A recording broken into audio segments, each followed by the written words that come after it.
sa pagsugo ni Hesus, panglakaw kamo sa tibuok kalibutan o gisangyaw ang maayong balita. Dili ni siya ordinaryong sugo, kung dili kinabuhi na gyud ang ibuhis aron matuman kining maong sugo. Ug tuod man sa pagsangyaw na sa mga apostoles ni Kristo ug sa iyang mga disipulo, ubay-ubay gid nila ang nangamatay ug usa sa nipatay nila mao si Saulo or kining ato rong gisaulog nga San Pablo. Iya man ang gihisgutan diri sa atong unang pagbasa nga purti gid niya ka manglulutos, iyang gipangpriso, iyang gipangpatay ang uban, pero gigamit siya ni Hesus aron mahimo siyang magsasangyaw sa pagtuo nga iyang gilotos. Ug mao ni ang buhing timaan si San Pablo sa giingon ni Kristo, love your enemies. Gilingay mong tupad na sugot kag patyon. Nako lang, sugot patyon. Dili. Kung musugot kag patyon, makasangyaw gitas maayong balita. Kaya ang maayong balita manggod nga gisangyaw ni Kristo, mga igsoon, dili nang makadaog kas loto, makadaog ka swertres, mulampos ka sa imong pag-eskwela, madato ka, maayo ka sa imong sakit. Maura man gunay atong gitan-aw nga maayong balita. Unsa man gyud pinakamaayong balita? Nga kon mamatay ta uban og nagtuo og uban ni Kristo, mabuhi ta sa kahangturan.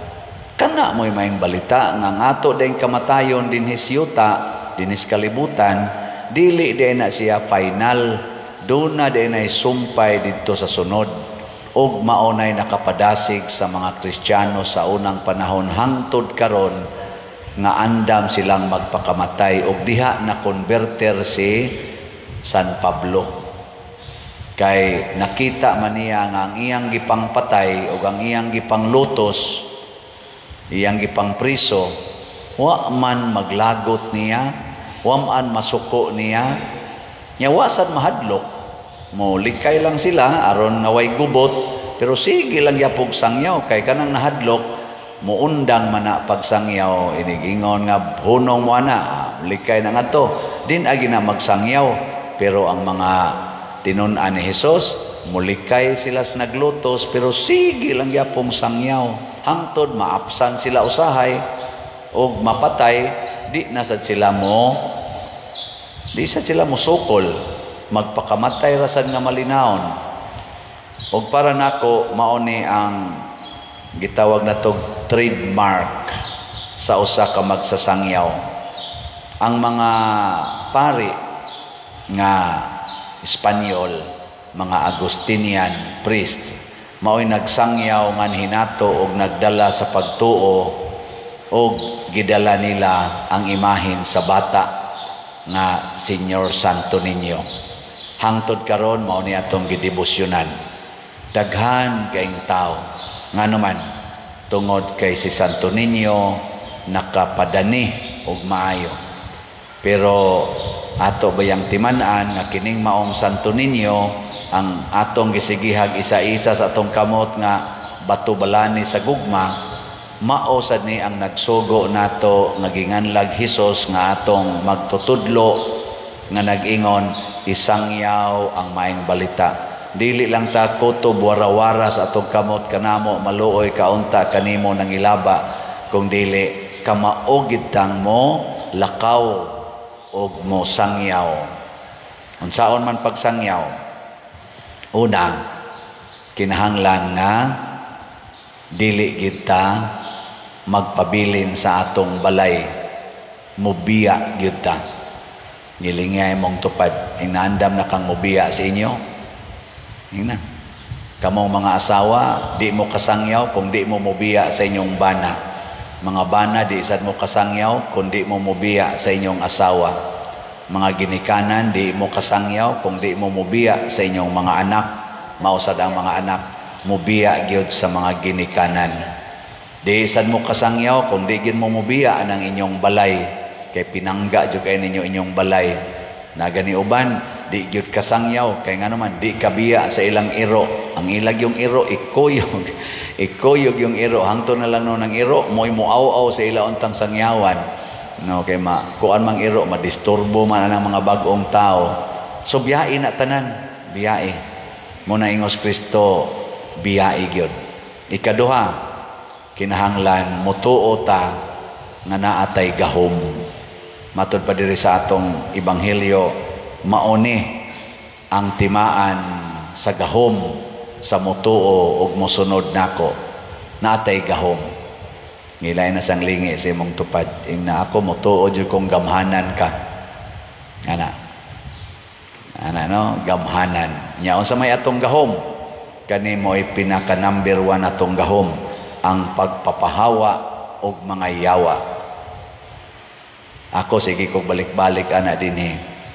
Papahawaa ang yawa kay usahay magsalig magudtaan ning mga healing persons, mga healers, mga exorcists, nagtuotag para ra gid na nila. Doon ay special nga ministry for exorcism, pero kitang tanan nga mga magtotoo kinahanglan ka maugid tang mopapahawa og yawa. Og unsa may gamiton sa pagpapahawag yawa, simple kayo, gugma, love. Muna si Kristo ningon siya, love your enemies. Ang makapapahawa sa yawa aning sigig away kana gyung paghigugmaay. O kung sa may tan-awon sa nahigugma, dili ang ilang differences kung dili ang ilang common ground. Kana ba ang gitawag na to complementarity, dili ang disparity. Ano? Kung ang bana magsigig tan-aw naong sa asawa niya, magsiging bati kag naong niya ang asawa sa magingon otro sa kang animala kang aperte guba gina. Pero mutan-aw ang bana nga kining among anak di gini mahitabo nga naami anak ug di patungod aning bayhana niya ang asawa sad maingon wa gid ta kuroy anak kung dili patungod aning akong bana, maghiusa na sila kay nga naman sus naa man gid etay produkto natay common ground unya kun magbuwag ta magunsa na lang ning atong mga anak kana ningon ana ba no ora mamugwa niya ang sunod nga buhaton nga gahom kanig yung pag-ayos sa mga masakiton, the healing of sickness. Unsa may mga sakit nato kasagaran gyud ang mag-una natong sakit dili physical kung dili spiritual. Kana bang espirituhanong sakit kana bitang dili na ka dili ka maka-feel ba, dili na ka mubati sa gibati sa imong silingan. Nindot kay inyong balay, niya imong silingan, nagpilit lang taon sa inyong koral, pero di ka mubati, nga parihara man gid unta tang tao. Ikaw diha, daghan kay kag sudan, daghan kay kag makaon, samtang ang imong silingan, mangutkot, manguha lang ana mga basura, ana mga linabay, di na ka mo feel. Unsa nang sakita kanang di nakaka-feel? Unsa man na? Kumatos. Kana bitang taong kumatos, bisan pag unsa imong buhaton, di na gid mo iking, di na gid mo ana imong tuslokog dagom, ana gid.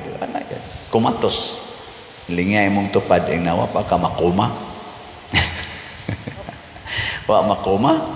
Oy, daghan na kay mga asawa ron kumatos din agyud ka feel sa gibati silang bana. Ang mga bana sa di sad ka-feel sa gibati silang asawa, basta enjoy ko, bahala ka diha, gipakaon nati ka, bahala ka diha. Moingon ang asawa, sakit kay na imong gibuhat oy kana sige nimo diyang pangabit. Ana, sakit kay na tanan. Sa niya gipasagdan ta mo. Ana dayon. Ako ning kalipay, kanang imong sigig sugal ba? Kuan jud ko ana madisturbo. Ikaw dai panugal di ka manugal. Kalipay ni nako. Ayaw na mo ana ha. Kumatos ka. Ayuha ang sakit og maunay atong ipangilaba ni Santo Niño kanamo maluoy kaunta nga kanimo nangilaba di na ko ka-feel sa akong silingan Santo Niño. Unsaon ako paghigugma niya Santo Niño. Dili na ko maka-feel nga naluoy ko aning among kawatan kaing silingan. Tabangi ko Santo Niño nga mubati sad ko panginahanglan aning among silingan nga kawatan. Di na ko maka-feel sa gibati sa akong amo, sa akong trabahoan nga sigig pangasaba nako. Siga kay mata, kusmod kay naong. Ana, no? Di na ko ka-feel aning sigig yaw-yaw ni Father nga palit mog slot. Di na jud ko mo palit, murag di na ko ma-attracted, murag hapit na ko makumatos. Ana, no? Tabangi ko Santo Niño. Ana ha? Aron highuman atong himo ana, mahibong lang ta, masangyaw nato ang maayong balita ug mukuyanap kana ngadto sa tanang katawhan sa tibuok kalibutan.